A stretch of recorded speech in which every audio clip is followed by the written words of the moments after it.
what kind of roadmap would you give a new realtor to like generate business? Couple. You want to go into that? I would say there's a couple different ways. All right. Welcome to episode 3 of Progress with Pagano. I got some awesome guests here today. These guys have really done all the things that you hear what you're supposed to do when you start real estate, right? You learn the sales, you learn development, you learn investing, you learn every aspect and every side of the transaction, and these guys are doing it. So without further ado, I have the Keen Property Group. I got Pete DeWitt here, and I got Alex Sherman, and they're here to join us, and I think we have some great things to go over today. So thanks for coming, guys. It's my pleasure. And Thanks for having us, man. Yeah, anytime. Yeah. So, all right, well, let's dive right into it. So, how do you guys know each other? I'm going to ask that. So we actually met at a previous job. We were at a company called New Western Acquisitions. What was that, in 2021? Yeah, 2021. No, that was 2020. It was 2020. End of 2020, peak COVID. Yeah. He was in the Philly. Alex was in the Philly office in Northern Liberties. I was in the Delco office, and that's how we originally met. We were competing for sales within the company. Wait, so you guys were competing with each other internally? To sell. So essentially, at New Western, there's 2 branches. So there's acquisitions and then there's sales. So we were both on the sales side. So essentially, you're all competing against each other. It's a pretty interesting business model they got. Shout out New Western. So you guys would get like emails of like the weekly leaderboard of sales of some sort. Like, how would you guys like kind of? So there was actually like in our office, at least, I don't know if you had in your office, but we had a straight up like whiteboard basically of just everyone's face and how many sales they had. In the office. I don't think you guys had that. We didn't. Yeah. No, our faces were in your office. Oh right, yeah. It was all in one. Yeah. So we were just competing for sales. We weren't doing the acquisitions at New Western. We were doing only sales. So the acquisition agents would find the sales agents deals, and the sales agents just had to go out and find investors/buyers. So your guys' job was to close the deal. Find a buyer. Sell the deal, close the deal. Sell the deal, close the deal. Yeah. Nice. Yep. Learned a lot. I say this a lot. I feel like sales, doesn't matter what sales you're in, it's pretty much like a sports team. Like, you're in your position, you're a part of the team, and then you have to produce, and there's also that competitive aspect of we're a player in this position, and you got to beat the other team, right? Like, internally, but also externally. Yeah. It's a great analogy. I like that. Yeah. It's very true. Yeah. Yes. Cool. So were you guys like, how did you get involved with sales? Like, did you guys go to college for business? How do you like, what made you interested in doing what you guys started with out of school? Yeah, so I went to Pitt, University of Pittsburgh for communications, very generic major, but always knew I was going to be in some sort of sales role. I worked in like Finish Line in high school. It was all commission-based shoe company I worked at. In college, I had an internship at this paper company, and I would literally just go door to door selling different paper products, essentially like Dunder Mifflin. So you have your fresh J's on from Finish Line, and then right after you go to Dunder Mifflin. Exactly. Yeah. So I mean, I always just knew I was going to get in sales, and then when I got out of college, I just wanted to get into real estate pretty randomly, honestly. It just kind of fell into my lap, and worked out well. Nice. Awesome. How did you find out about New Western? Dude, LinkedIn.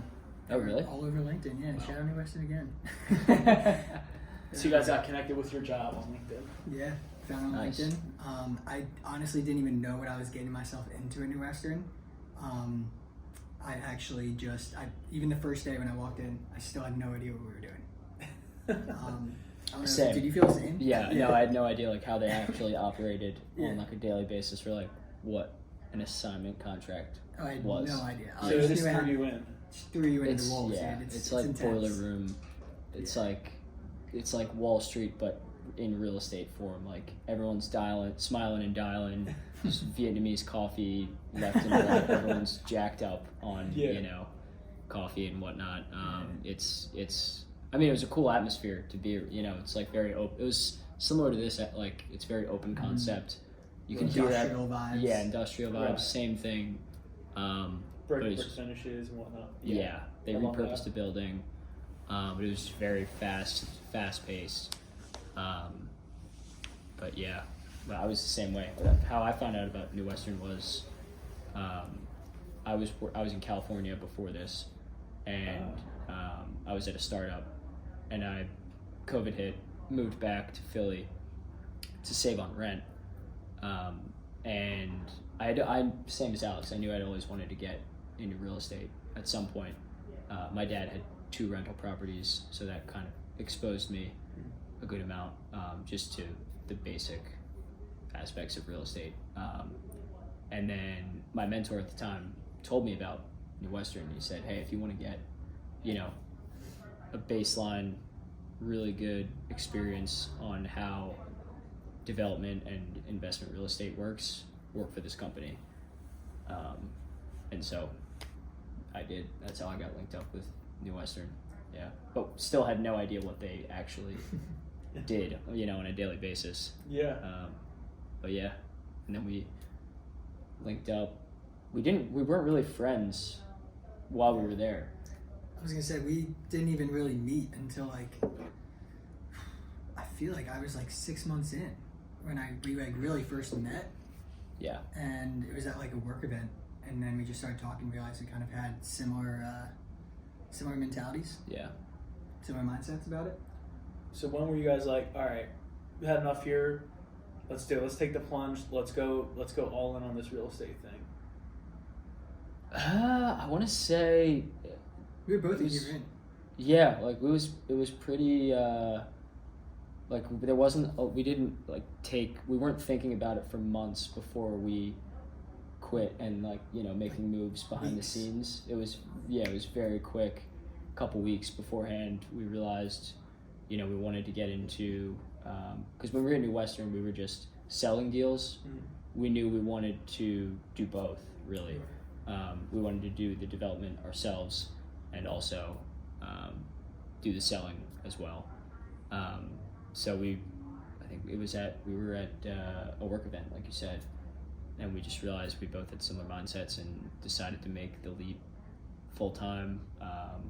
We had made, fortunately, a lot of great connections, through, we knew a bunch of contractors through just being in the job and Indian industry at that time. Attorney connections, architect connections, contractors, investors to raise money. And so we just, took those connections and made the leap. And then once we left, it was just a matter of searching for, the right deal. Yeah. And yeah, do you want to tell them about how we sourced the deal, how we found it? Yeah. So our first deal we found on the MLS. It was pretty random. We were sitting in my basement, actually. Yeah. Right? I think Yeah. we were sitting in my basement. And just literally just scrolling for deals every day. Wanted to get the right one. Looking back, we probably didn't even know what the right one was at that time. I think we got into it a little quicker than we should have. Regardless, doesn't matter. Found the deal on the MLS. And it was actually got price dropped like $25K that day. So we were like, let's go check it out. It was right by my house, 2 blocks behind Planet Fitness and Armingo. So Old Richmond, Fishtown area. Went to go check it out. Brought a contractor. Everything looked okay with it. It was definitely a project, and we raised. Everything happened very quickly. We raised the money super quickly. Yeah. Got under contract on the deal. And then maybe 2 weeks after we got under contract on the deal, we got reached out to by a wholesaler who had our neighbor under contract. Direct neighbor. Direct Okay. neighbor. Yeah. And these homes in Philly, just so you guys know, most of them are row homes, so they're all connected. They're like townhomes. So it's not like there's big yards in between. These are all connected properties. Mhm. Yeah. So you mean when you're saying next door, it's Touching. Yeah. touching it. Yeah. So for reference, we got 2459 Gulf Street on the MLS, and then it was 2461 again, the direct neighbor that the wholesaler reached out to us, and we were like, wow, I mean, what an opportunity. We have to at least try to make this happen. And it was a pretty quick thing because he was kind of rushing us, like, I got other people that can buy this, blah, blah, blah, blah, blah. Classic. Salesman. Salesman strategy. Sure. Yeah. And he was a wholesaler, so Yeah. was he even from Philly, or is he from a different state? Or you guys don't know? No, from Philly. It's Frank buys Philly, if anyone knows him. He's a pretty big wholesaler. Big Okay. wholesaler. Yeah. He's done a lot of deals throughout Yeah. Philly. He's been in the game for a while. We didn't know who he was at the time Right. because we were relatively new. Right. But yeah, he sent us the deal. We raised the money for that, and then it was just off to the races with the we waited. What was it? We closed like. Yeah, so it took a long time because one of them it was an estate deal for one of them, Okay. the one that was on the MLS, and then the other one had the owners in there, and it was just a mess. They were supposed to move out, they didn't move out, they needed more time. We got them more time, they needed more time. They tried to. I mean, big learning lesson. I mean, luckily we didn't do this, but for anyone listening out there, if you're looking to develop a property, definitely do not buy it with the owners still living in the property. We made sure to not do that, but the owners tried to say, well, let's close on it and then we'll leave like a week later. We didn't want to risk that, potential squatter or anything situation. So we had to wait, an extra week or two? It's like 2 weeks, I think. Yeah, for them to leave, and then they ended up finally finding a place to leave, and then we ended up closing on it. We closed on the 2459 first or second? First. 6-1 second. And then a couple weeks later, closed on 6-1. Yeah. So, funding these, how do you even start? Like, if you're like, okay, I see this property here. It's listed at, let's just say, $125,000.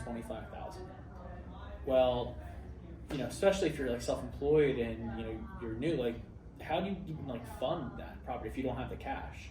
Like, how do you do that?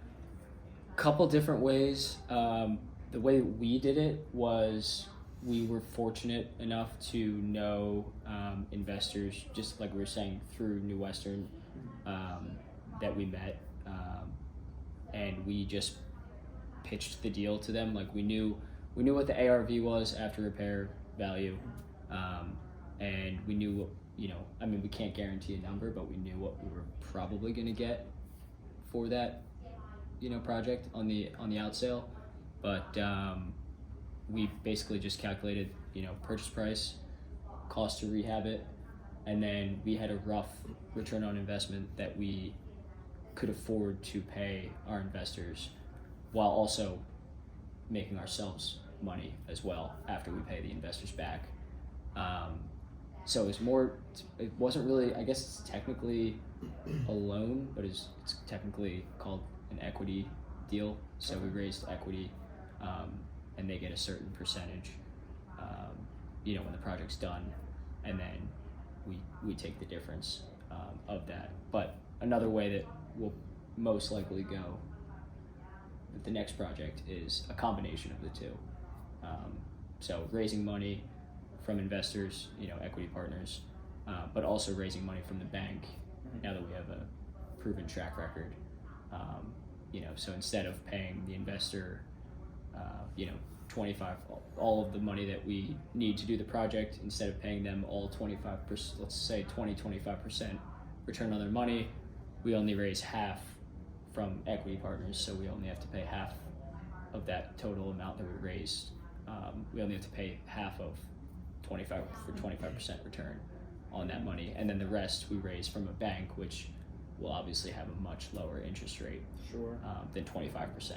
Even if it's 10, 12, it's still a lot better because then it leaves more money on the table for us at the end of the day. Yeah. And then you guys will refinance that as soon as the project's over. So we're still going back and forth between what we're going to do with that. We'll be done in like a month. So it's March right now. Should be done in April. Gonna evaluate then kind of where we're at. Yeah. A lot of different options here. Yeah. you guys could like go back to yourselves when you first started this, what would you tell yourself? What would you say? Hey, do this or don't do that. What would you say? So many things. So many things. What would be the number one? Number one, I would just say be patient. Be patient. Analyze every single option. Worst case scenarios, best case scenarios, obviously, but more so focus on the worst case scenarios of if you can't sell it, can you rent it out? But ultimately, I would just say be patient and wait for the right deal. Yeah, because they will come. Yeah, even if it takes months, it's worth it to wait. And also, I think too. Sorry, No, go. I think also just having all of your bases down before you even go under contract on a property. Have your contractor, have your architect that you know you want to work with, attorneys that you know you want to work with. We were kind of we got under contract, and then we were kind of shuffling everything together right before closing. Yeah. We need Have this, a plan. this, have a plan. Yeah, I mean, we were young. This is like a year ago, 2 years ago, but a year and a half. Year ago. Year. Roughly a year. I feel like I got a lot older, just matured, And how old matured are a you lot, guys? learned a lot. How old are you 26. 26. 26. Yeah. So 26 years old, already buying multiple properties, flipping them, and doing your thing. That's what we love to see, and kind of what we're trying to show you guys how you can do it. And there's different ways to do it. So, circling back to kind of how you guys were talking about the financing. So, what kind of qualifications do these banks look for? Because you're talking like hard money, like lenders, or you're going to directly do like a bank. Either. Yeah. But they'll do both. Both will loan you money. Mm-hmm. It's just a matter of how qualified you are for each. Some of them will do like you can have a certain amount. So you're financed up to, let's just say, $300,000, but you don't have to spend the $300,000, right? Right. Okay. Yeah. So you kind of have a limit. And do they give you? Is there a time of how much money you can take at once, or do you how does that work? Yeah. So you wanna go into this or me? You got it. All right. With a hard money, so it depends. With a hard money lender, typically how they'll operate, which is another reason. This was the reason why we wanted to raise equity on our first project, because we didn't want to be completely beholden to the hard money lender's terms. We kind of have more flexibility with equity partners because we call the shots and can generally make just more sound decisions because we're not pressed for time. We don't have a term on our loan. Mm-hmm. We do, but it's not a large bank or hard money lender coming knocking on your door and saying, hey, I need my money on this exact date. Yeah. It's a little less pressure. But with the hard money lender, how they work is pretty much you have to send them proof of each. So let's say, for example, you're doing the electric work. You do the electric work first, typically, and then the hard money lender sends out an inspector to inspect and make sure that work was actually done, and then they'll give you a draw. They'll basically repay you for the work so that you can pay either yourself back, or if you're not paying your electrician up front and you're only paying them after the job's completed, they essentially are just paying back the electrician. So it's either a matter of you funding it yourself and if you have the funds to do it, and paying the electrician, and then the hard money lender just reimburses you, or if you can get a deal with your contractor or plumber or whoever, to where they agree to just get paid when the job's completed, then the hard money lender is basically just paying for the contractor. And I think too, with hard money people, hard money lenders, it's really all about finding the person that you mesh with the best too, because you do 1, 2, 3, 4 deals with them, they'll be a little more flexible with rates and with withdrawals as time goes on. All right. Yeah. Good thing we do cross country, do construction loans. So Okay. Yeah. Explore that option next time. We have a great construction team. Definitely. Yeah. That'd be awesome. Yeah. I actually didn't know that you guys did. Yeah, I we had do no full. idea. We do Reno. We do construction, ground up, draw, submit your plans, do it all. Would you say you guys do more of regular retail real estate or that? So I would say our company as a whole, most of our transactions are purchase. Okay. All right, but we do have a good percentage of construction loans because we just have such a great construction department. So Nice. Good enough. it's nice to have, yeah, and that's one reason why I love being here is there's like no limit to what you can fund, you know, which is great. Hundreds of products to offer Very cool. everyone. That's awesome. Yeah. Yeah. Cool. That's probably the route that we'll be going with our next project. Yeah. Combination of the two, you Yeah. know, loan and not loan. But yeah. Yeah. So tell me this, guys. Moving, like, so you guys are from the area in Philadelphia, or you mentioned you guys are pretty local to here? So, I'm from Lancaster, Pennsylvania. Not really near Philly. It's like an hour 30 Yeah. away. But originally from there. Got a lot of family in Philly. Yeah. I'm from the suburbs of Philly. Suburbs. Like Horsham, Upper Dublin area. Okay. So it's probably like 45 minutes away. Just if you Relatively were close. wondering, yeah, where you guys are from. Yeah. So how did you find? You mentioned earlier about the startup in California. How did you find that? Is that like online or? So actually, a buddy of mine who I went to high school with, he actually reached out to me. It was him and his buddy from, him and his buddy worked on Wall Street prior to moving out to California. He had known that I just wanted to end up, you know, doing my own thing at some point, whatever it may have been. So he reached out, kind of pitched me the initial idea of what it was. Is I'll keep it short. It was basically you go away, you know, you get on a plane, you go away, fly away somewhere, you need somewhere to park your car if you're driving to the airport, and you can make money from your car being parked in our parking lot. We'll rent it out for you, same way Enterprise or Avis does. So we get to use your car, and you get one, obviously free parking, but you also get paid a percentage of what we make from your car while you're away. Interesting. That, Why did I never know that? well, yeah, that's true. Actually, I never told you that was actually the original idea. Okay. Yeah. So that was the original idea. Kind of got a little stagnant with that idea. Like revenue wasn't exactly where we wanted it to be. So backtrack. I ended up joining his team. It was me and myself and 3 or 4 other guys. So it was super small. It was 4 or 5 original guys. And we were getting a little stagnant on the operations side. So we had operations in San Diego and LA, and then one of the founders, his name's Mike. He actually, I don't know if anyone's ever seen his TikToks. He's now the founder of So Sake. It's sake in a can. You know, I've seen those TikToks come up. Okay. So you know him? He's a good buddy of mine. Yeah. Oh, no way. I That's get so those neat. ads all the time. Really? Yeah. That's funny. Yeah, shout out Mike if you're listening to this. Great guy. So he was one of the 4 or 5 guys. You know, one of the original founders. Him and this other founder, Cody, were just thinking of, you know, ways that we could pivot the initial business model, and Mike just, I don't know, a light bulb must have went off in his head, and he just said, what if we did electric scooter subscriptions?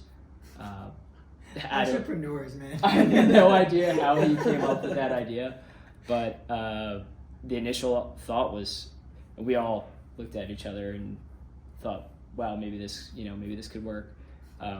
So we, you know, went through all the intricate details and, you know, potential liabilities and upsides, and ended up deciding to go with that. So it was a little bit different of a business model than, have you heard of like Bird and Lime? Yeah. The stockless scooters. Uh-huh. Similar concept, but our business model, you got to keep the scooter and you pay a monthly fee and it's yours. Oh, that's smart. So it was similar but different. What kind of That's gonna monthly fee would that be? It was only $99 a month, and it was yours. It was fully electric, so we had, you know, the whole environmentally.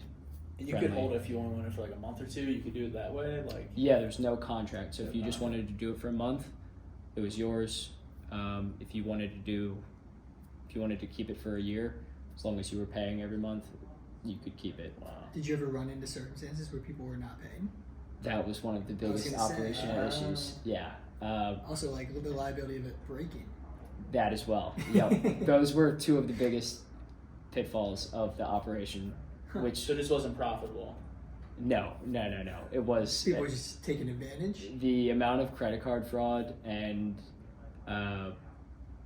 issues that we had with the actual scooters, it was pretty high. And Bird and Lime, and there's like 7,000 other of those companies out there. They're still struggling with that issue to this day. Sure. Like they still haven't figured out how to make the electric scooters indestructible. But yeah, that was the original. That's how I got started in that startup. We ended up raising venture capital money out in Silicon Valley, and we were in Arizona, San Diego, and Sacramento. And then 2020 came. I moved back to Philly. Was still working for that company, but was working remotely. Yeah. Kind of saw a little. Some of us disagreed at a higher level of where we should take the company. We're all on great terms. It wasn't like a big falling out, but we just kind of disagreed on where we should take the company high level. Knew I'd always wanted to get in real estate, and then just ended up making the leap into fully into real estate. Wow. Yeah. Hell of a story. That is hell of a story. Yeah. So that's definitely a clip. Yeah. That's awesome. Yeah. I missed California. That's for sure. Oh yeah. Yeah. Oh, San Diego is great. It's just gray, cold out, right? Yeah. Right. Yeah. Looking at the rain pouring down. Seriously. Yeah. Cool. Yeah. Awesome. And I just want to cover like a little bit of real estate for you guys. So like, if you're thinking about hopping into real estate or jumping in, like, what kind of roadmap would you give a new realtor to like generate business? You want to go into that? I would say there's a couple different ways. Let's hear it. All right. Either one, do what we did, work for a big company, and kind of get, you basically get a free crash course on how, at least for the most part, everything works, and you're getting paid as well to do it. I think also just real quick, I think we took a very untraditional route too, because we kind of started with wholesale, which wholesale and regular retail is so different. Yeah. So it was a big obstacle to get over once we kind of made the transfer.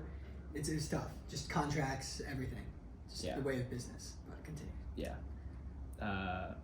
No, and then the other way I was just gonna say is either join a team, or work for. A lot of guys work for girls work for like a big commercial company, does commercial real estate, and they're analysts or agents within that company. So I think it's all about. I just think in general it's all about finding the right mentor to be able to guide you, because it's a cutthroat business as we've seen. So I think just finding the right mentor and finding the best fit for yourself, which everyone is so different. Personally, I wouldn't have been able to start in the regular retail real estate. I like the nitty gritty of the wholesale. That kind of got me into it. Do you want to explain what wholesale is? Because I would imagine a lot of people don't understand what wholesale is. Right. Yeah. So wholesale essentially is, there's "We Buy Houses" signs, see everywhere probably. Essentially you are purchasing the contract to a house, and then you're simply flipping that contract. So for number's sake, say I'm buying a house for $100,000, then I will basically try to find. So rewind. Typically, all these properties are investment properties, big rehab jobs, shells throughout the city, and getting those under contract for $100,000, and then you will then find a buyer for that property, developer, investor, and essentially assign them the contract, to that property. Yeah. So you're basically just flipping contracts. So we will assign that for 110. So then that 10,000 gap essentially goes to whoever is in the transaction. So if you're a realtor and you want to get into wholesaling, could you also take a commission on the transaction on top of your commission of the difference? Yes, you can. There's a gray area. Sticky. Yeah. Sticky. Depending on who you ask, which is pretty wild that that's the way it is, but it's really just depends on who you ask. Some people will say that's completely illegal, and then other people have been doing it for years and decades, and their broker knows about it, and the broker says, yeah, this is perfectly fine. So it really depends on who you ask, I guess. Yeah, I think too, it's as long as you don't, act as the buyer. Like, if you are just, posing as someone who's simply connecting your property with a buyer. Yeah, as long as you're being transparent Right. about everything. It's all about transparency. Yeah. Yeah.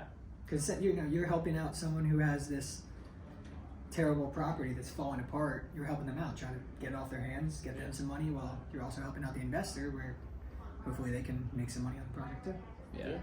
Yeah. There's some agents that will represent both sides, so they'll represent the buyer and the seller, so they'll get paid the full 6%, 5-6%, and then they'll also assign it to that end buyer, so they'll get paid 3 different ways. Wow. Through the brokerage, and you can make a pretty penny if you get a good deal. But I don't have any experience with doing all three sides, but some realtors do it on a lot of transactions, and they're pretty successful. Yeah, it's digging your hand in the cookie jar. Yeah. Exactly. Cool. Yeah, I think that was a lot of stuff. I think that was awesome. That was sick. Yeah. That's great. Yeah. It was fun. So how do you guys find you? Like, what's your guys' handles, social media? How would they find you? On Instagram, Keen Property Group. That's our development Instagram. We got Keen Group, which is our real estate team at Keller Williams Philadelphia. Yep. Mine is Alex Sherman _, maybe 2 underscores. You can try both. I'll make sure it's up on the. Yeah. So we've got a team within Keller Williams called Keen Group. And that's KEEN, right? Yes, Yeah. KEEN Group _, and then we also have Keen Property Group, which is our development arm of the business. Eventually, we'll make it all into one. Yeah, that's the end goal. Yeah, just have it all in house, under one branch, one company, basically. But What's your handle? Peter _DeWitt. Maybe it's Pete _DeWitt. Just put it I'll figure it out. All handles, everything with description. So Yeah. you know how to find these guys. Any questions about buying, selling real estate? If you want to get into investing, don't know where to start, how to start. You can trust both these guys to lead you in the right direction, lay out a roadmap, help you get financing, help you just at least know what to do, because a lot of you guys want to get into development and get into buying opportunities and how to find them, and it's really great to connect with an expert who can consult you through that process and just make your life a lot easier. So these are the guys to reach out to. Definitely. Absolutely. Thanks for having us on. Yeah, anytime. Yeah. Awesome. That was episode 3. Thank you guys for tuning in. Till next time. Till next time.